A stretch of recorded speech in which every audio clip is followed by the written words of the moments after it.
الحمد لله الكريم المنان على ما هدانا إلى الإسلام وأرشدنا للإيمان وأنزل هذا القرآن الكريم بالبرهان وأرسل لنا أفضل الرسل بأفصح اللسان فله الحمد والشكر على هذه النعم العظيمة والآلاء الجسيمة والصلاة والسلام على خير خلق الله وخاتم رسل الله الذي قال ما اجتمع قوم في بيت من بيوت الله يتلون كتاب الله ويتدارسونه فيما بينهم إلا نزلت عليهم السكينة وغشيتهم الرحمة وعفتهم الملائكة وذكرهم الله فيمن عنده وعلى آله وصحبه ومن اهتدى بهديه وبعد. إننا في هذا اليوم سنأخذ في ترجمة وتوضيح معاني سورة التكوير المكية التي تشتمل على 29 آية، فلنبدأ من هناك. أعوذ بالله من الشيطان الرجيم. بسم الله الرحمن الرحيم. إذا الشمس كورت وإذا النجوم انكدرت وإذا الجبال سيرت وإذا العشار عطلت وإذا الوحوش حشرت وإذا البحار سجرت وإذا النفوس زوجت وإذا الموءودة سئلت بأي ذنب قتلت وإذا الصحف نشرت وإذا السماء كشطت وإذا الجحيم سعرت وإذا الجنة أزلفت علمت نفس ما أحضرت فلا أقسم بالخنس الجوار الكنس والليل إذا عسعس والصبح إذا تنفس إنه لقول رسول كريم ذي قوة عند ذي العرش مكين مطاع ثم أمين وما صاحبكم بمجنون ولقد رآه بالأفق المبين وما هو على الغيب بضنين وما هو بقول شيطان رجيم فأين تذهبون إن هو إلا ذكر للعالمين لمن شاء منكم أن يستقيم وما تشاءون إلا أن يشاء الله رب العالمين. بسم الله الرحمن الرحيم. إذا السماء انفطرت وإذا الكواكب انتثرت وإذا البحار فجرت وإذا القبور بعثرت علمت نفس ما قدمت وأخرت يا أيها الإنسان ما غرك بربك الكريم الذي خلقك فسواك فعدلك في أي صورة ما شاء ركبك كلا بل تكذبون بالدين وإن عليكم لحافظين كراما كاتبين يعلمون ما تفعلون إن الأبرار لفي نعيم وإن الفجار لفي جحيم يصلونها يوم الدين وما هم عنها بغائبين وما أدراك ما يوم الدين ثم ما أدراك ما يوم الدين يوم لا تملك نفس لنفس شيئا والأمر يومئذ لله. بسم الله الرحمن الرحيم. እጅግ ሩሩ በጣም አዛኝ በሆነው አላህ ስም እንጀምራለን። ሱረቱ ተክዊር መክያ አተክዊር በመባል የተጠራችው መካ የወረደች ሱራ ስትሆን እንደተለመደው የመካ ሱራዎች በአርካነል ኢማን ወይም ከሱ ጋር ተዛምዶ ባላቸው ዘርፎች ላይ ነው ትኩረታቸው። እሷም ልክ በዛው መልክ ሁለት ነጥቦች ላይ ታነጣጥራለች። አንደኛ የቂያማ ቀን ይህች ዓለም አንድ ቀን ፍጻሜ ላይ ስትደርስ ዓለማችን ተላይ ስተታይ ተዳር ስተዳር እንደምትፈራርስና መስቀልቅሏ እንደሚወጣ ከዛም ሙታኖች ተነስተው በሰሩ ስራ እንደሚጠየቁና እንደሚመነዱ ለማረጋገጥ ብዙ መረጃዎችን ትጠቅሳለች።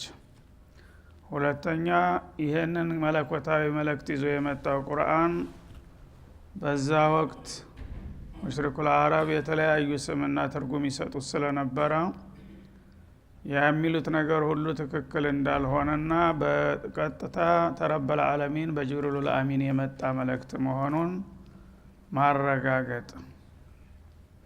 ከዚያ በኋላ ማመንና መካር ለእያንዳንዱ የሰው ልጅ የተተወለት ምርጫ መሆኑን በመግለጥ ታጠቃልላለች። ፍሬ ነገሮቹ እነዚህ ናቸው።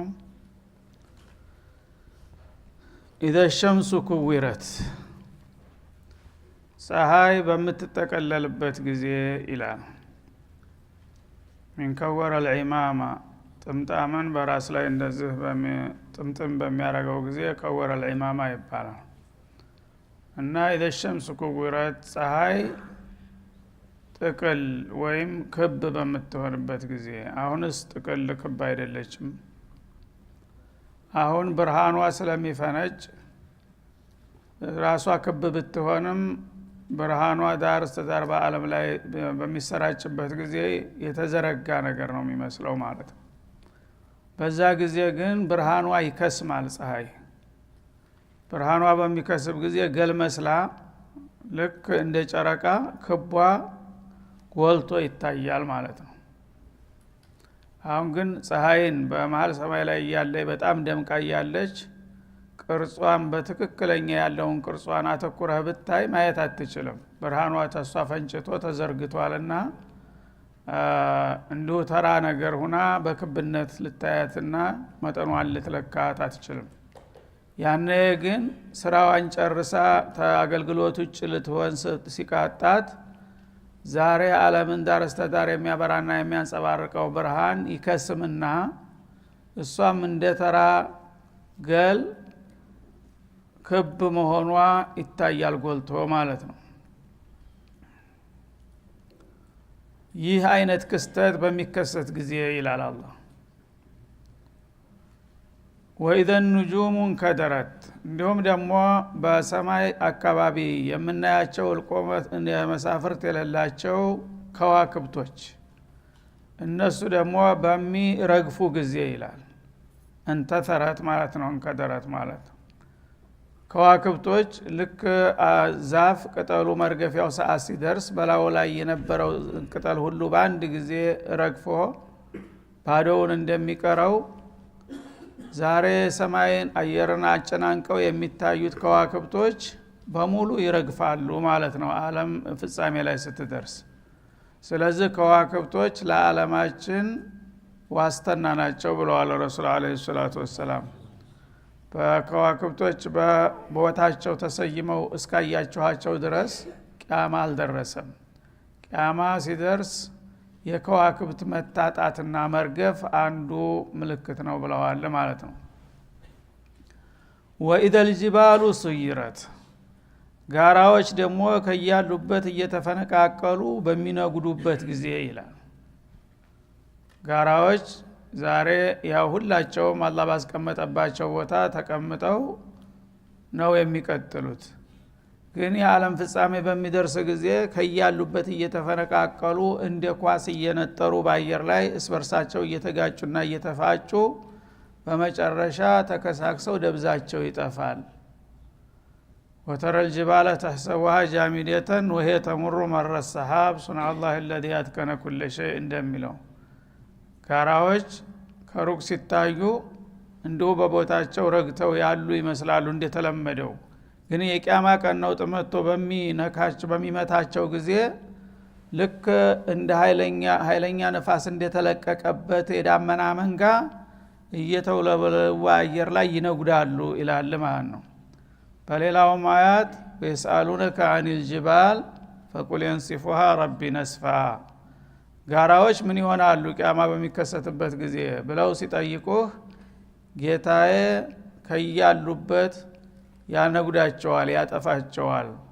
መጀመሪያ እየተነሱስ በርሳቸው ይጋጫሉ ይፋጫሉ ይከሳከሳሉ በመጨረሻ ሀባ አመንቱራ ልክ በአየር ላይ የተረጨጭስ ይመስሉና የት እንዳረፈ እንኳን ፍርፋሪያቸው ይጠፋል ደብዛቸው ማለት ነው። እንግዲህ የቂያማ ቀን ነውጥ ምን ያህል ከባድ መሆኑን ነው የሚያሳይህ። እንደ ሰው እንደሌላው ሃይዋናት የደካማው ፍጡር ቀርቶ ለምንም ለማንም የማይበገረው ጋራ ተራራ ሊቋቋመው አይችልም። ከዛም አልፎ አጠቃላይ መሬት ማለት ነው። ዳዱከት الارض ደከን ደካ ይላል። መሬት ራሷ ዶቄት ትሆናለች ማለት ነው። ከዛም ሰማይ እንዳሉ ሰባቱም ሰማያቶች ሁሉ ይፈራርሳሉ።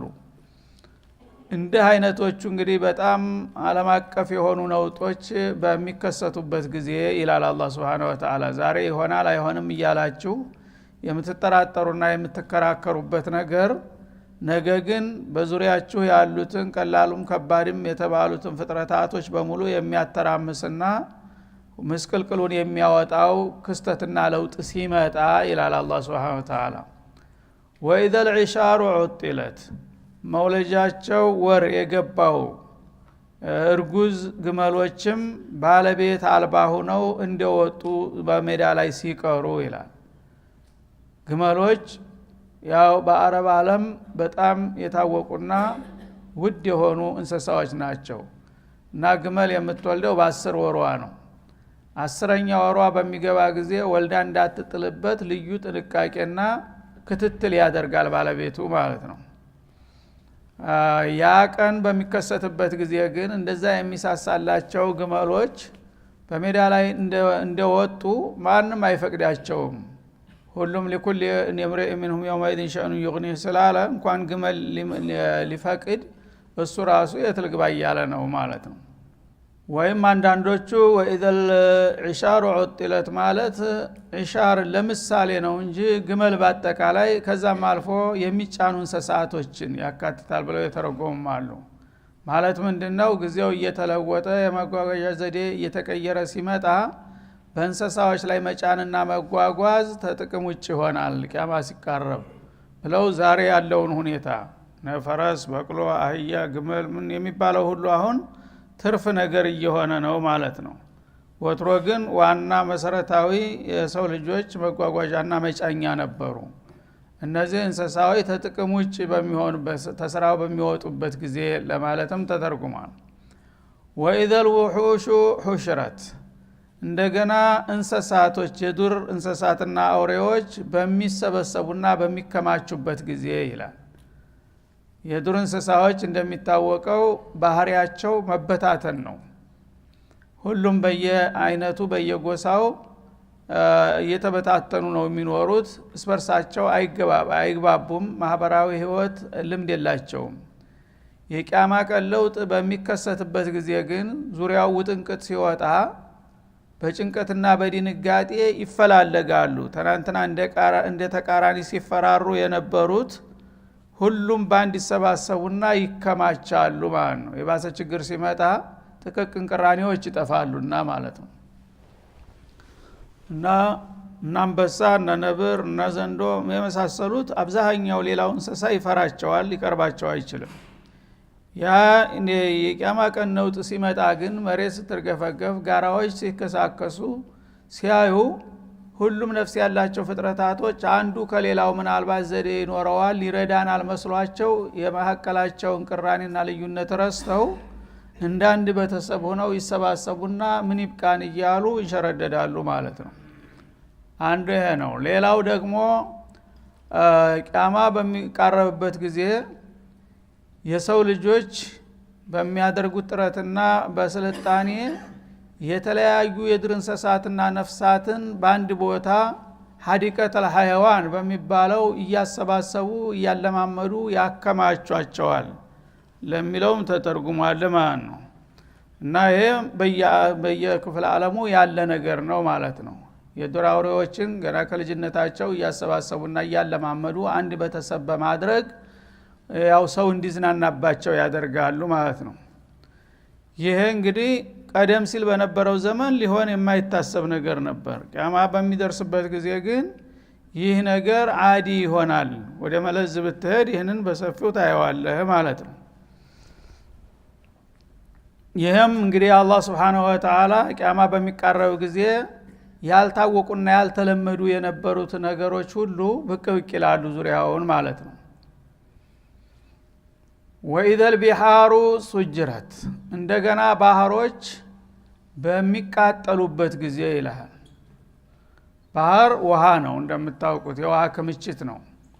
ውሃ እንግዲህ ከእሳት ጋራ ተቃራኒ ነው። ውሃ አለበት እሳት አይኖርም፣ እሳት አለበት ውሃ አይኖርም ነበር። ግን ቁድረቱላህ የቂያማ ቀን በሚቃረብበት ጊዜ ውሃ እንደ ቤንዚን ሆኖ እሳት ይለቀቅበትና ይጋኛል ነው የሚለው። ይሄ በአሁኑ ጊዜ እያየን ነው። ባለፈው ሳምንት ራሱ አሜሪካ ላይ የተከሰተውን እንትን አይታችሁ ከሆነ ባህሩ ይነድ ነበር አይደለም እንዴ? ባህሩ ቆሞ በሱናሚ የነበረውንም አይታችሁ ከሆነ ከባህሩ ላይ ሰደድ ውሃ ሰደድ እሳት ይለቀቅበት ነበር ማለት ነው። ዋናው ቂያማ ሳይመጣ የአላህ ቁድራ Subhanahu Wa Ta'ala ውሃ በቀጥታ የሚቃጠልበትና በባህሩ ላይ የእሳቱ ነደድ የሚውለበለብበት ሁኔታ አሁንም እያሳየን ነው። ሙቀዲማው ማለት ነው። ገና ፍሬቻውን እያሳየ ነው። እንዲህ እኮ ማረግ ነው ይችላል ያልኳችሁ እያለ እያሳየን ነው አሁንም በቀጥታ ማለት ነው። ግን አሁን ውስናት በተወሰነ ደረጃ በተወሰነ ሰዓት ያሳየህና ነገ ዋናው ሲመጣ ግን ይቀጥላል። የዓለም ይቃንሰ ዳር እስተ ዳር በሙሉ ይጋኛል ማለት ነው። ይሄም ምንድነው የሚያሳየው? የአላህን ቁድራ ነው። ዲዳን ተቃራኒ የነበሩ ነገሮች አብረው ሊገኙ ይቻላሉ የማይባሉ ነገሮች አላህ በአንዱ ላይ አንዱን ይሰልጠዋል። ምክንያቱም ኃይል የሚመነጨው ሁልጊዜም ከአላህ ነው። አላህ ሁን ካለው የማይሆን ነገር የለም ማለት ነው። እንግዲህ የባህር ውሃ ቀላል አይደለም እና በሌላ ቦታውን ማንኛውም ተራ ቃጠሎ በሚነሳ ጊዜ በተወሰኑ የእሳት አደጋዎች የተወሰደች ውሃ ናት የምታጠፋው። የአላህ ቁድራ ነው። ግን ሚዛኑን ይቀይረዋል ሲፈልግ ማለት ነው። እንኳን በሰው አቅምና በቃ ተጠልፋ የመጣች ውሃ ቀርቶ የዓለም ይቃንስ ራሱን ከእሳት አይከላከልም ከፈለኩኝ ነው የሚለው አላህ Subhanahu Wa Ta'ala። ራሱ ማገዶ ይሆናል። ራሱ እንደ ቤንዚን ማነድበት ጊዜ ይመጣል እያለ ነው ማለት ነው። እና ይሄም እንግዲህ ወትሮ ዘበት ነበረ። እንዴት አድርጎ ባህሮች ይቃጠላሉ ተብሎ ግር የሚያሰኝ ነበር። አሁን ግን እያሳየን ነው በቀጥታ እንዴት እንደሚቃጠል ማለት ነው። እንደገና አብዛኛዎቹ ባህሮች ያ ቤንዚን አላቸው ከውስጥ። በአሁኑ ጊዜ ትልልቅ ቤንዚን ክምችት እየተገኘ ያለው በባህር ውስጥ ነው። ያ ነገር ራሱ የውሃ የእሳት ማገዶ ነው። እሱ ገንፍሎ በሚወጣበት ጊዜ ውሃው ይቸነፍና በቀጥታ በቤንዚኑ አማካይነት ወደ ቃጠሎነት ይቀየራል ማለት ነው። ይህ ሁሉ ምንድነው የሚያሳየው? የአላህን ኃይልና ትእዛዙ ገደብ አልባ መሆኑን። እሱን ካለው ምንም ነገር የማይሆን ነገር የለም። አሸናፊ የነበረው ተሸናፊ፣ ተሸናፊ የነበረውን አሸናፊ ሊያደርገው ይችላል ማለት ነው። ወኢዘ ንፉሱ ዝውጀት እንደገና ነፍሶች በሚቀናጁበት ጊዜ በሚጣመሩበት ጊዜ ማለት ነው። እንዴት ነው ነፍሶች የሚጣመሩት? ሰዎች ያው ሙታን ከያሉበት ተነስተው ይወጣሉ። በሚወጡ ጊዜ ትናንትና በነበረው ስብጥር አይደለም አሁን አላህ የሚያስተናግዳቸው ማለት ነው። በአሁኑ ጊዜ በምድር ላይ ያሉ ማህበረሰቦች በአጠቃላይ ስናያቸው የሰዎች እንዲህ አይነት በየሰፈሩ የተሰባጠረ ነው ማለት ነው። እዚህ የካፊር ታገኛለህ፣ እዚህ ሙናፊቅ ታገኛለህ፣ እዚህ ሷሊህ ታገኛለህ። የነገሌ ሰፈር ተብሎ የብቻው የተለየ የለም ማለት ነው። ግን የውመል ቂያማ በሚሆን ጊዜ ይነሳል። በሚነሳ ጊዜ ሚናውን እንዲለየው ያደርገዋል ማለት ነው። የሷሊሆች ግሩፕ ባንድ ነው የሚሆነው ማለት ነው። ሙእሚን የሆነው ሷሊህ የሆነው ሁሉ በአጠቃላይ من اول الدنيا الى اخرها አላህ Subhanahu Wa Ta'ala አንድ ሰፈር ያዘጋጅለታል። ያ ጧሊህ ካፊር ሙጅሪም የነበረውን ደግሞ አንድ ራሱ የሆነ ግሩፕ ይሰራለታል። ሁሉም እያንዳንዱ ማለት ነው። ሱረቱ ያሲን ላይ ምንድነው የሚለው?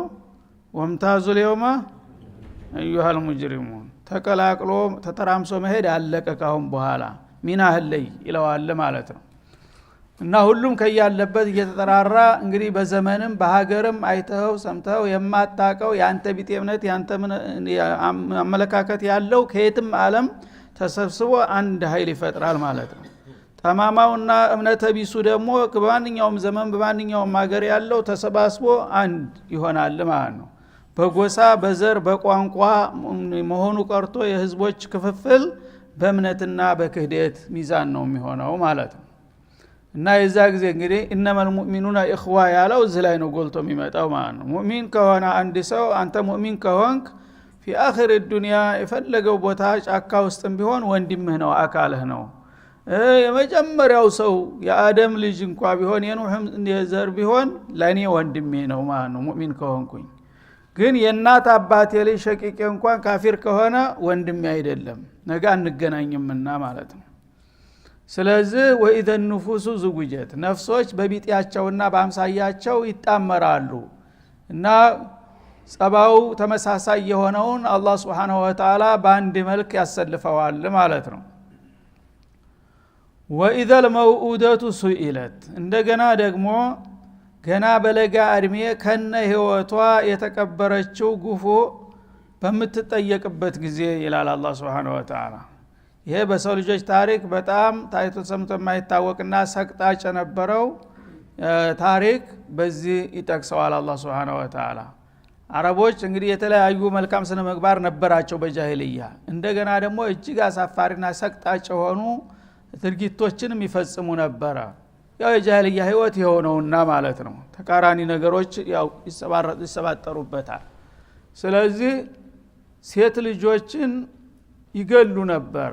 መግደልም ቀላል ነው ተመግደል የባሰ ማለት ነው።